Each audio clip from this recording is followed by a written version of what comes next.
চাহ অসম আৰু অসমীয়া এই তিনিওটাৰ ভিতৰত এটা ভৰ সম্পৰ্ক আছে। চাহ হৈছে অসমীয়াৰ আবেগ। এই চাহকাপৰ সোৱাদ নোলোৱা মানুহ হয়তো অসমত নোলাবই।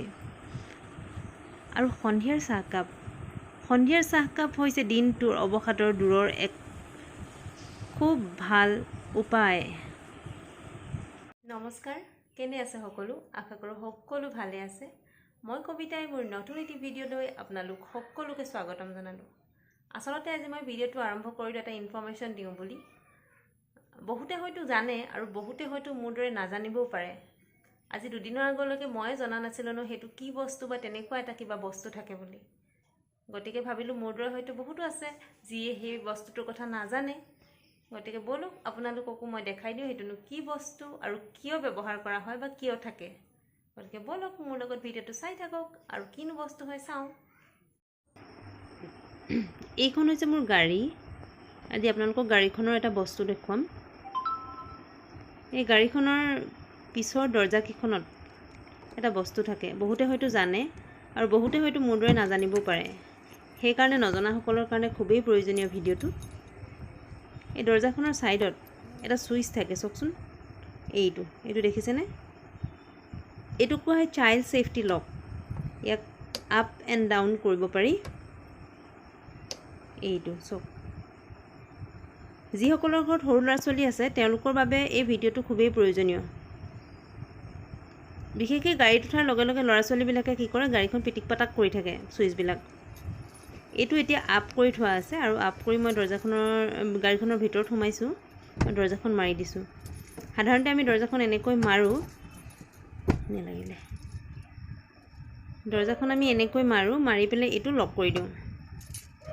কিন্তু সৰু ল'ৰা ছোৱালীবিলাকে কি কৰে, এই ছুইচবিলাক কেতিয়াবা পিটিক পাটাক কৰি থাকে আৰু যেতিয়া এই ছুইচটো খোল খাই থাকে, লকটো খোল খাই থাকে, তেতিয়া দৰ্জাখন খুলি যোৱাৰ চান্স থাকে। এয়া চাওক। সেইকাৰণে গাড়ীবিলাকত প্ৰায় পিছৰ ছিটত পিছৰ দৰ্জাখনত এটা লক দিয়া হয়। এইটো যেতিয়া আমি ডাউন কৰি থ'ম, এইটো চাওক, এইটো আমি এতিয়া ডাউন কৰি থৈছোঁ। ডাউন কৰি যদি আমি দৰ্জাখন মাৰি দিওঁ, তেতিয়াহ'লে ভিতৰ ফালৰ পৰাও দৰ্জাখন খোল নাখায়। ভিতৰ ফালৰ লকটো যদি খোল খায়ো থাকে, তেতিয়াও দৰ্জাখন খোল খোৱাৰ চান্স নাথাকে। চাব দেই। এতিয়া চাওক, এইটোতো মই লক কৰি দিলোঁ। সাধাৰণতে আমি এনেকৈ লক কৰোঁ গাড়ীৰ দৰ্জাবিলাক। ইন কেছ এইটো খোল খাই আছে, তেতিয়াও কিন্তু দৰ্জাখন খোল নাখায়, দেখিছেনে?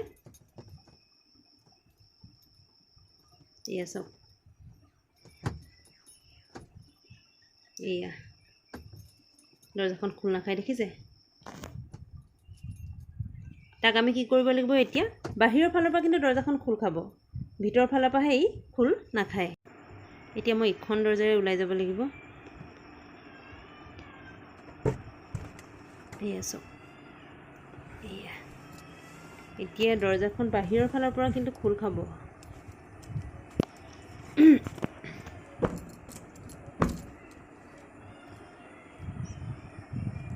এয়া চাওক। মই ভিতৰৰ ফালে লকটো বন্ধ কৰি থৈ আহিলোঁ। ভিতৰৰ ফালে কিন্তু দৰ্জাখনৰ খোলাৰ যিটো লক, সেইটো খোল খাই থাকিব লাগিব দেই। এতিয়া চাব, এয়া চাওক, খোল খালে। ভাবিলোঁ ভিডিঅ'টো সকলোৰে বাবে গুৰুত্বপূৰ্ণ হ'ব, বিশেষকৈ যাৰ ঘৰত সৰু ল'ৰা ছোৱালী আছে তেওঁলোকৰ কাৰণে অতি গুৰুত্বপূৰ্ণ হ'ব। সেয়েহে মই ইনফৰ্মেশ্যনটো আগবঢ়ালোঁ আপোনালোকলৈ। যদি আপোনালোকে ভাল পালে বা ইনফৰ্মেটিভ বুলি ভাবিলে তেতিয়াহ'লে like, comment, share and subscribe কৰি দিব। Thank you. Bye by.